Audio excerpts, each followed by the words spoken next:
Ancient Egyptian burials were carefully designed to protect the deceased and ensure a smooth journey to the afterlife. Each component of the burial played a specific role in preservation, protection, and spiritual guidance. At the heart of the burial was the mummified corpse, the preserved body of the deceased. Wrapped in linen bandages and treated with resins, mummification was essential for keeping the body intact for eternity. Embalmers meticulously removed internal organs, drying the body with natron salts to prevent decomposition. Amulets and charms were placed between the wrappings, offering protection and blessings for the afterlife. Encasing the mummy were the bandages and funerary mask, an additional layer that sometimes included a painted or gilded face resembling the deceased. This layer was essential for both physical preservation and spiritual recognition. Once embalmers wrapped the body tightly, inscriptions and protective spells were added to guard the soul and ensure its safe passage to the afterlife. In some periods, particularly during the Roman era in Egypt, mummification also included the use of mummy portraits. These were realistic painted depictions of the deceased, created on wooden panels and placed over the face of the wrapped mummy. Unlike traditional funerary masks, these portraits captured individual features with remarkable detail, blending Egyptian burial customs with Greco-Roman artistic influence. They were primarily found in sites like Fayum, leading to the term Fayum portraits. These portraits ensured the deceased's identity remained intact, allowing their soul to recognize its body in the afterlife. Some burials contained multiple coffins, depending on the period and the status of the deceased. High-ranking individuals, especially royalty and nobility, were often buried in a set of nested coffins, each offering an additional layer of protection. The inner coffin, the first actual wooden coffin, enclosed the mummy and was usually made of wood or cartonnage. It was richly decorated with inscriptions, religious texts, and symbolic artwork reinforcing beliefs in resurrection. Some were shaped to resemble the deceased, allowing their soul to recognize its body in the afterlife. Enclosing the inner coffin was the outer coffin, the largest wooden coffin, often adorned with hieroglyphs, divine imagery, and protective spells. Pharaohs and high-ranking officials sometimes had these outer coffins covered in gold leaf, signifying their royal and divine status. The inscriptions and religious symbols were meant to aid the deceased on their journey through the underworld, ensuring safe passage to the afterlife. All of these wooden coffins were then placed inside a stone sarcophagus, which was sealed with a heavy lid. This massive stone cover protected the burial from tomb robbers, environmental damage, spiritual threats, and physical decay. Many lids were inscribed with prayers, spells, and the name of the deceased to ensure their identity remained intact in the afterlife. Some featured elaborate carvings of protective deities meant to watch over the body inside. Many sarcophagi were engraved with images of Nut, the sky goddess, symbolizing her embrace as the deceased transitioned into the afterlife. The base of the sarcophagus served as the final resting place, often carved with protective spells and religious imagery. Some even contained small compartments for funerary goods or inscriptions explaining the journey to the next world. Alongside the mummified body, the Egyptians carefully preserved internal organs, believing they were essential for existence in the afterlife.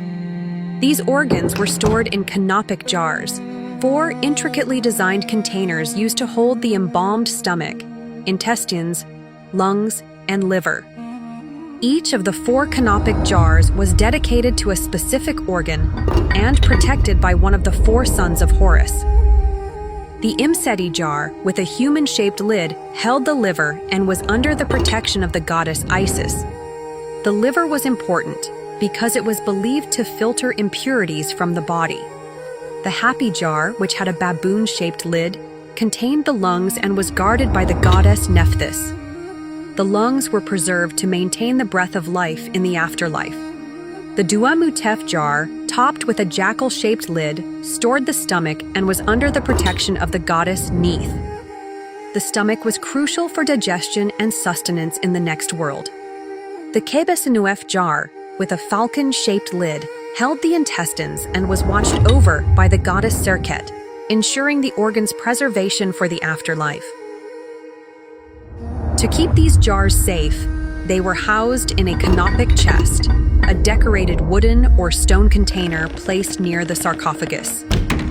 This chest symbolized the unity of the body and spirit, reinforcing the idea that the deceased remained whole even in death.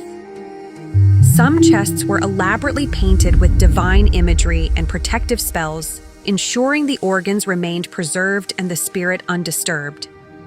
Among the preserved organs, the heart was considered the most important, as the Egyptians believed it was the seat of intelligence, emotions, and morality. It was thought to be necessary for judgment in the afterlife, where it would be weighed against the feather of Ma'at to determine the deceased's fate. The brain, however, was considered useless and was usually removed through the nose using a hooked tool before being discarded. The ancient Egyptians believed thoughts and consciousness originated from the heart rather than the brain, which explains why it was not preserved like the other organs. The heart, unlike these organs, was often left inside the body, as it was essential for the final judgment before Osiris.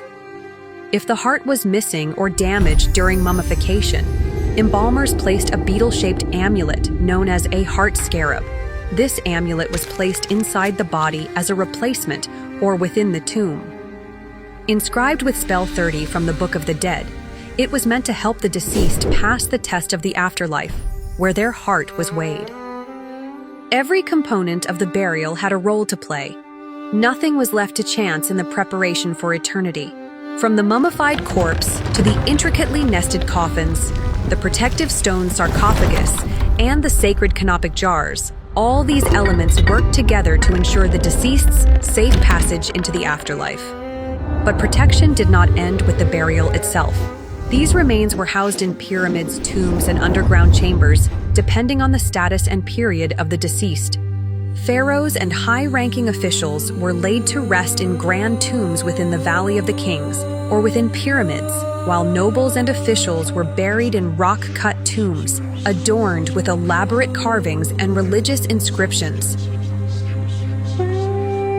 These final resting places were heavily guarded, sealed with massive stone blocks, concealed entrances, and protective curses meant to deter intruders.